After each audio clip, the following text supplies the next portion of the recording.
Aling Maliit guys. May ka-holding hands pa. Joke lang. Good morning, guys! First day of school po ni Aling Maliit guys. Ayan, talagang grade 1 na po si Aling Maliit natin. And maulan ngayon sa Japan. Oh, bakit maulan pa din? Pero ano na, sa hapon wala na ring ulan. And ano pa sila? Only morning lang sila. Pero sa Friday parang, ano ba? Whole day na sila kasi meron silang lunch na nung time na yun. So ngayon, gozenho or only morning lang ang kanilang pasok. And maulan, kaya naka-raincoat si Aling Maliit. And,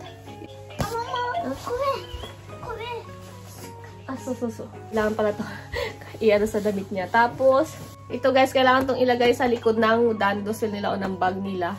Parang caution na lang to pa nagtumatawid sila. Diba? Grabe sa green. Ano, kumikinang. Grabe sa liwanag, diba? So yan, kailangan pa nila kanahin yan.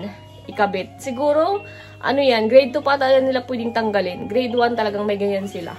So, hindi pa rin masyadong ma-expose yung kanilang bag. So, yun lang guys. Ayos na kami kasi dadalhin ko lang si Aling Maliit dyan sa malapit lang.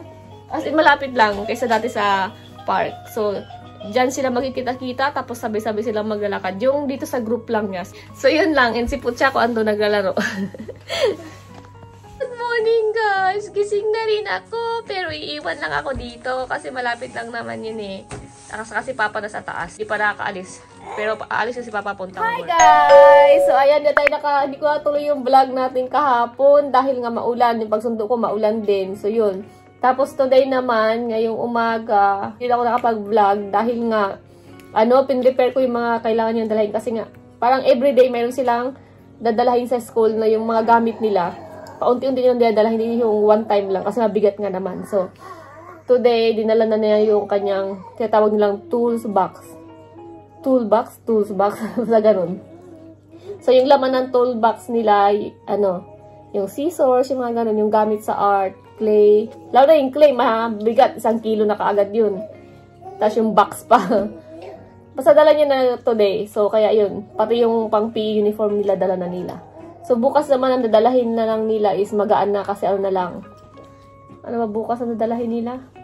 Yung panglinis na lang na basahan, tas yung kimpit. Pag naghahang ng damit, yun, tamo kumakain. Fried chicken yung ulam niya guys, kasi yan ang paborito niya, fried chicken wings. So yun, at andito din pala si Haruka-chan guys. Parang hindi niya ito nakita kahit kahapon din. Ayan siya guys, ang bait-bait. Oh, ala! Oh, kita niya yung chicken. Sabi niya parang gusto ko din yan na, yung bone na. Kasi pag kumakain kami yan guys, binibigyan namin siya ng part na yung buto. Tapos yun yung inaano-ano niya. Ini-enjoy ka mo, nanghihingi. Oh, how about me ate? How about me ate? Bone, only bone. Nagdidik na siya. Tapos siya na magdidik na. Tingnan niyo. Tingnan niyo, may gatas ka pa sa labi. That's ate na hashi. Chopstick. Oh, hashi. Chopstick. Yun. Enjoy si Aling Maliit. Tapos, ano pala guys, hinhatid pa rin namin sila sa umaga. Diyan lang sa malapit. Tapos, sinusundo pa rin sila. Pero hindi diyan. Akala ko kahapon, same yung lugar kung saan magsusundo. Hindi pala, mas malapit doon sa school nila yung sundo. Kaya medyo malayo sa amin. Pero okay lang. Huy! Abo na. 5 minutes mo lang naman nalakarin or 3 minutes na kung mabilis na maglakad. So, yun. Tapos today naman, ang nangyari, parang nakasunod na lang ako kay Miyuki. Hindi ko na siya sabing sabay kan maglakad. Nakasunod na lang ako. Tapos, sabihan ko na lang na kailangan tumingin siya or makinig siya kung may papati na sakyan, huminto. Tapos ngayon pabalik din, siya lang din, malayo ako. Kasi ayaw niya, sabi niya sa malayo lang daw ako para daw ma-feel niya daw talaga na kung alam daw talaga niya pauwi sa bahay. So alam naman niya pauwi sa bahay, nauna sa akin. Kahapon, grabe guys, daming mama doon na nagsundo. Kasi first day, di ba? Ngayon din, marami din naman ngayon lahat. Kasi lahat ng estudyante na this area, saka hinahatid sila ng teacher muna ngayon pala, hinahatid sila ng teacher. Tapos doon namin sila pipick upin. So yun. Si Aling Maliit, nag-i-enjoy naman siya. And, talagang enjoy niya ngayon kasi classmate niya na nga yung best friend niya. Yung best friend niya sa Yushin. Tiyan mo, isa nandadampot na ng kanin. Nakikilok. Nakikidampot na sa pagkain ni ate niya. half day pa sila guys, hanggang bukas, half day sila. So, morning lang. And sa Friday, start na, sa Friday parang, hindi pa talaga as in full kasi ang uwian nila is around 1. Hanggang bukas, i-prepare ko pa rin siya ng kanyang lunch. Ayun lang guys, yung update natin today sa, ni Aling Maliit. Sa kanyang first week na kanyang, school as grade 1. Diba? No, bis lang. Kahit nga, hindi pa ako may elementary na pala ako. May elementary student na ako. Isa Chinese. Ate, saan ka daw galing? Ba't ang tagal mong wala? Wala na akong kalaro. Wala na akong kalaro, ate. Papa? Papa ka na naman, ha?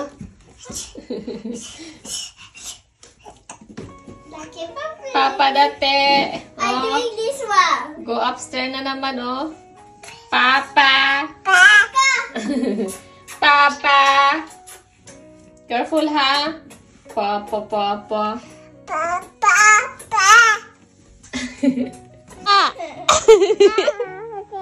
Ba.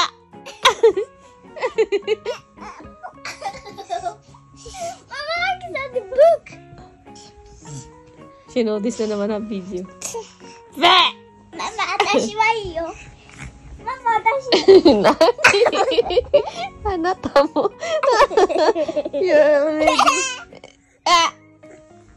Mama, watashi mo ba yatte? Haruka, your ate back to baby. Ba. Haruka, ba. Hi guys, good morning. Ohayo. So ayan, third day na ni Aling Maliit ngayon na morning lang sila. So, ang gusto niya, sa likod lang din daw ako. Susunod lang ako sa kanya para daw ma-practice niya na siya lang mag-isa. Okay? Ja. Okay. Go.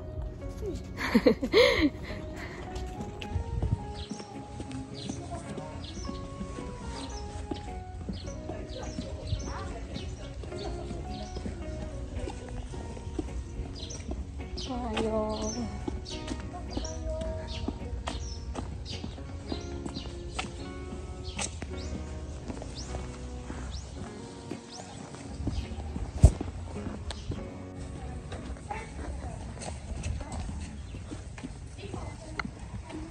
Ayan guys, susunduin na natin si Aling Maliit dahil, di ba sabi ko ano pa rin sila, morning lang yung nila.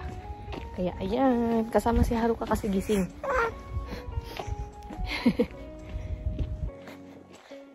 Si ate, i-pick up ate Haruka.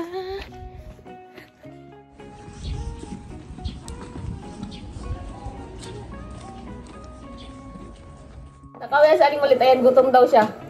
Ayan. Ang ulam niya is adobo, chicken adobo. And then pagdating din sa may gitna, ay sa pala kataon naman, nagkasalubong kami. Buti pinayagan na ng teacher na maglakad mag-isa. Pero kasama naman niya yung best friend niya guys, pauwi. Tsaka marami naman silang estudyante na pauwi, kaya okay lang. Talaga gusto niya talaga, solo na lang talaga siya. Bukas na gusto niya, solo na talaga siya. Hindi pa naman pwede.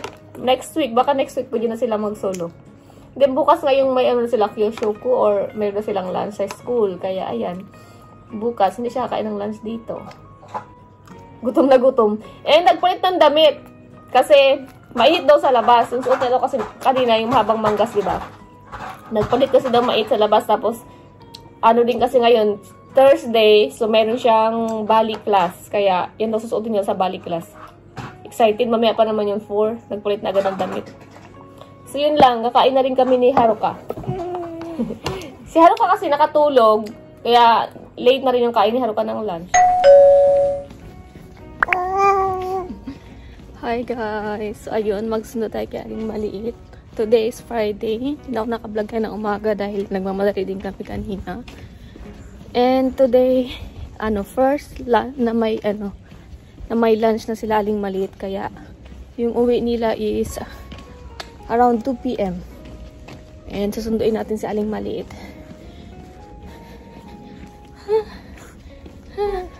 Parang hanggang ngayon lang naman yung sundo nila. Next week parang na sila. Ito sarili na nila. No, Haruka. Hindi naman nakakaano guys na pag umuwi silang mag-isa or pumunta mag-isa. Dahil ano, tawag nito, marami naman sila. Maraming estudyante naglalakad pa uwi. Marami siyang kasabayan. Kaya yun. Saling mali si Haro kakagising lang. And ano ba? Maaga ba ako masyado? Wala pa ako nakikita mga estudyante nag-uuwian. Kahapon dito ko na nasalubong si Aling Maliit. Malapit na sa bahay. Oh, ayan. May nakita na ako. Mga estudyante pa uwi. May mga payong. Si Aling Maliit walang payong, kaya nagdala ko ng payong. Pero, tumigil na rin naman yung ulan. Si Aling Maliit guys, may ka-holding hands pa. Joke lang. Yung best friend niya kasi sinundo ng lola. Ngayon pala guys, kailangan silang sunduin sa school dahil umulan. Kaya yun, pansin ko wala pa mga batang lumabas dahil nga yung mga walang payong na dala kailangan sunduin ng parents. Congrats Aling Maliit sa 1 week mong school. Ayan na si Aling Maliit. Excited sila magsulong maglakad. Yung wala ng parents.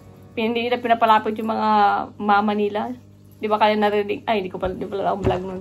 Mama, kunayde. Ayaw nila palapitin yung mama nila. Sila lang daw maglalakad. Next week, ihatid pa rin sila. Ganun pa din. Until next Friday. Until next week lang. Tapos okay na yun. Sunod na wala na. Change pajama. Si change pajama yan guys. Hindi mapakali ng pag nasa bahay yan, automatic yan. Change pajama yan siya. So yun. And first day din ng bento nila ngayon. Bento ng lunch nila sa school or kyushu ko. And excuse me. Hindi niya daw nakain lahat guys. Dahil nga unang-una yung milk na sinerve sa kanila is malamig. Hindi si Aling Maliit na sanay uminom ng malamig na gatas. Lagi yung medyo warm or atatakay. Basta ganun. Dito lagi ko yan siyang warm yung milk bago bibigay sa kanya. Dahil, hindi talaga siya sanay. Or baka dagman na lang din sa akin guys. Kasi hindi rin ako umiinom ng gatas na malamig. Gusto ko din yung mainit-init. Tapos, ano ba? Yung, hindi niya raw masyado nagustuhan yung soup na gulay. Vegetable soup. Hindi ko alam kung bakit. Pero nakain niya naman yung nikujaga. Yun daw yung nila ngayon, menu nila sa lunch. Nikujaga. Masarap daw. Tapos din siya guys. Tawag ng kyushu kotoban. Yung siya yung naka-schedule or yun nga. Ano ba yung toban? Schedule ata yun. Di ba schedule? Isa siya sa naka-schedule para mag-serve ng lunch sa lunch nila ngayong araw. Kasi may ganun talaga sa Japan guys. Parang, tawag ito, may mga hindi ko maalala kung ang tawag ba sa toban. Schedule ba? Hindi ko maalala kahit nga in Tagalog. Yung parang ito yung, ano ba yung toban? Ilalagay ko na lang dyan guys pag naalala ko. Basta today, si Aling Maliit, isa siya sa mga naka-toban para mag-serve para sa lunch nila. Kasi ganoon din sa Japan guys, yung kahit elementary, kahit nga grade 1 na, di ba? Kaya nga si Aling Maliit kanina, siya nakaagad. Yung magtulong para mag-serve ng food. Halimbawa, yung mga nakapila yung estudyante tapos tutulong magsiserve ng si Miyuki daw kanina yung sa milk ata, yung tagabigay ng gatas. Yung mga estudyante nakapila tapos si Aling Maliit nagbibigay gatas. Yung gatas kasi nila guys, yung nakalagay na sa yung di-straw, yung maliliit na pack, mga ganun. Yung siniserve. So, kaya malamig talaga yun. Kaya, kanina yun daw yung ginawa niya. Pero kaando daw sa labas, doon sa labas, nasa pinto. Sinicheck yung shoes niya guys, kasi baka balak yan lumabas.